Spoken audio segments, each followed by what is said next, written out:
Salam damai semua sahabat-sahabat Katolik. Nah, kali ini channel Sahabat Katolik mau membawa saudara-saudari untuk mengenal jenis-jenis salib dan artinya dalam gereja Katolik. Nah, sebelum kita lanjutkan, kepada Anda yang masih baru mengikuti channel ini, jangan lupa tekan butang subscribe dan tombol lonceng di bawah agar saudara-saudari tidak ketinggalan untuk mendapatkan video-video rohani yang terbaru dari channel ini. Nah, mari kita lanjutkan.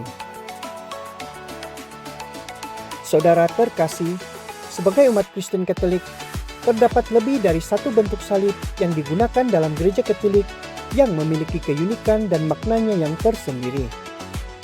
Kebanyakan salib-salib ini kita pernah lihat diletakkan di gereja, chapel-chapel, maupun di rumah orang-orang Kristen, dan digunakan juga dalam bentuk kalungan rantai oleh umat Katolik.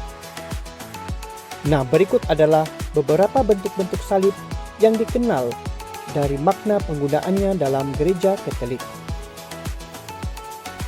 Pertama, salib Latin. Salib Latin atau Crux Immissa adalah merupakan bentuk salib yang paling umum dan dipercayai sebagai bentuk salib di mana Yesus disalibkan. Salib ini menyertakan tubuh Kristus yang disalib yang dikenali sebagai corpus, memperingati tentang pengorbanan dan penyelamatan Kristus di kayu salib. Salib ini biasa digunakan di gereja maupun di rumah-rumah umat Katolik khususnya. Kedua, salib Tau. Salib Tau atau Crux Commissa adalah salib berbentuk T. Salib Tau adalah gambaran awal dari salib Kristus serta melambangkan apa yang tertulis dalam kitab Yeskil bab 9 ayat 4 yang berbunyi, firman Tuhan kepadanya, berjalanlah dari tengah-tengah kota, yaitu Yerusalem, dan tulislah huruf T pada dahi orang-orang yang berkeluh kesah karena segala perbuatan-perbuatan keji yang dilakukan di sana. Menurut Thomas Silano, penulis riwayat hidup Santo Fransiskus, mengisahkan bahwa Fransiskus pernah menyembuhkan secara ajaib seorang yang sakit di kota Kari dengan membuat tanda Tau pada bagian tubuh yang sakit itu. Santo Fransiskus juga sering menulis surat penting dan akan menulis tanda Tau sebagai tanda tangan pada setiap surat yang ia kirim. Ketiga, salib Yerusalem. Salib Yerusalem ini disebut juga sebagai Crusaders Cross. Salibnya tentara salib. Salib ini terdiri dari 5 buah salib Yunani dengan 1 salib besar yang melambangkan Kristus sendiri, sedangkan 4 salib kecil melambangkan 4 Injil dan 4 penjuru bumi. Kelima-lima salib ini juga menandakan 5 luka Yesus saat penyalibannya. Salib ini adalah simbol umum yang digunakan oleh pasukan tentara salib selama terlibat dalam perang salib. Keempat, salib Santo Benedictus. Salib Santo Benedictus adalah sebuah salib yang memiliki medali Santo Benedictus di bagian persilangan salib tepat di belakang kepala Yesus. Salib atau medali Santo Benedictus terkenal akan kekuatannya untuk menolak kekuatan iblis dan ia dipercaya oleh ramai orang sebagai salib atau medali pengusir setan. Salah satu salib yang sering dipakai dalam ritual eksorsisme gereja Katolik adalah salib Santo Benedictus. Pada salib atau medali tersebut terpampang tulisan-tulisan pada bagian-bagian tertentu yang memiliki arti yang berbeda-beda. Bagian atas dari salib ada tulisan Pax yang berarti damai. Pada bagian dalam medali ada 4 huruf yang berada dalam bulatan kecil yang bertuliskan huruf C, S, P, B.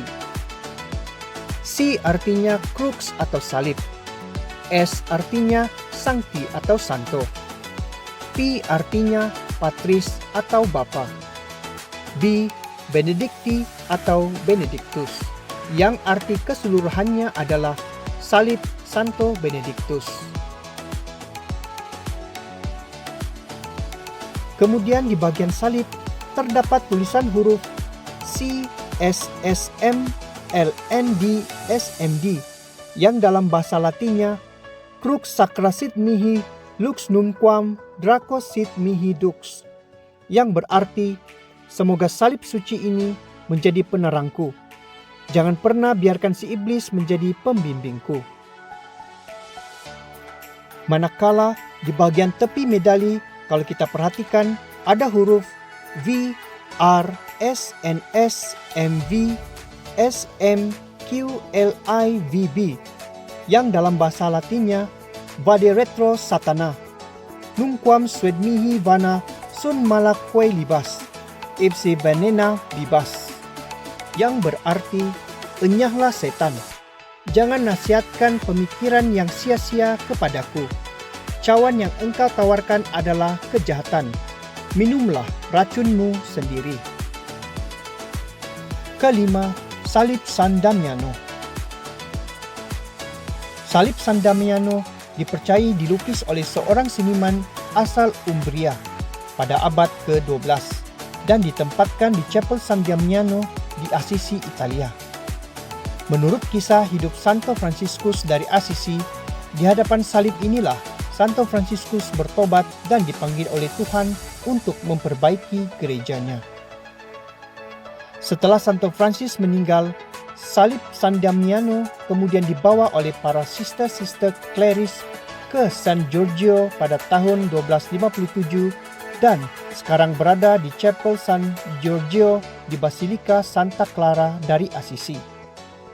Salib San Damiano ini juga kebiasaannya menjadi ciri khas Ordo Fransiskan. Keenam, salib Slavonik. Salib Slavonik adalah salib yang digunakan oleh Gereja Katolik Timur tradisi Slavonik dan Ortodoks Rusia. Salib Slavonik adalah hampir sama dengan salib Byzantinum. Perbedaannya adalah palang di kaki Yesus dalam posisi miring, sebagian naik dan sebagian turun.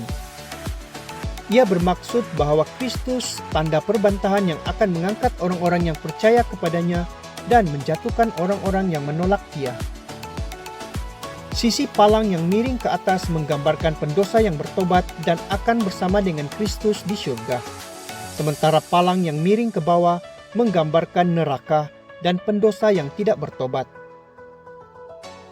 Di bawah salib pula ada tengkorak kerana Kristus disalibkan di Bukit Golgota dan secara teologisnya Kristus dengan kematiannya telah menginjak-injak maut, mengalahkan dosa dan segala akibat-akibatnya. Ketujuh, salib Malta. Salib Malta sering dikaitkan dengan kesatria-kesatria Santo Yohanes yang juga dikenali sebagai kesatria Hospitaler Santo Yohanes dari Yerusalem, atau umumnya kesatria dari Malta. Terdapat 8 sudut pada salib ini yang menyimbolkan 8 ucapan bahagia Yesus seperti yang tertulis dalam Matius bab 5 ayat 3 hingga 12, atau 8 sifat kesatriaan Kristiani, yakni hidup benar, beriman, bertobat, rendah hati, keadilan, berbelas kasih, tulus dan ketabahan.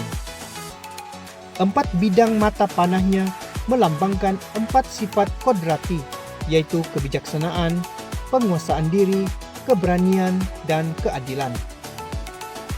Pada awalnya, Ordo Santo Yohanes menjalankan usaha penginapan dan rumah sakit bagi penziarah Kristen ke Yerusalem. Kemudian terpaksa terjun bertempur dalam perang salib mempertahankan kota suci Yerusalem. Ke-8, salib Santo Petrus.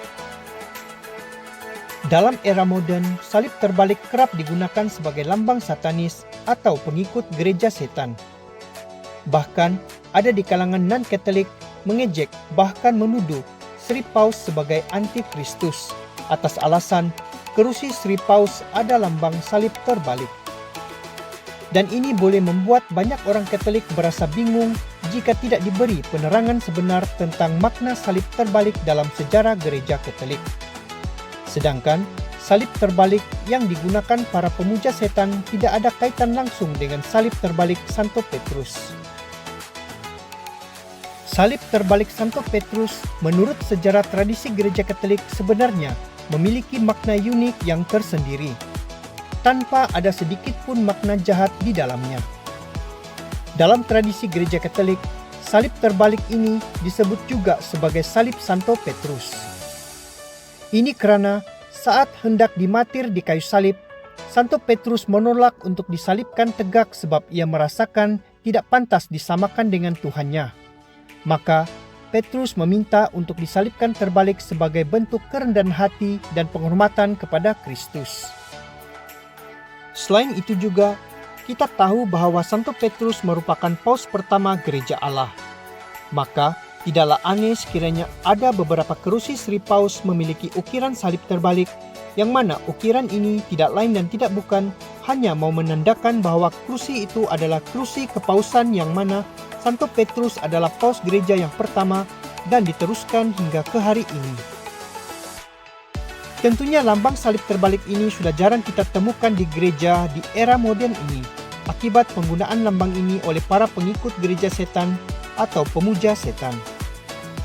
Namun sekiranya suatu masa nanti Anda berkesempatan mengunjungi gereja-gereja tua di mana di dalamnya Anda melihat adanya salib terbalik Santo Petrus, Anda tidak perlu lagi merasa bimbang atau goyah iman karena Anda telah tahu sejarah tradisinya yang sebenar.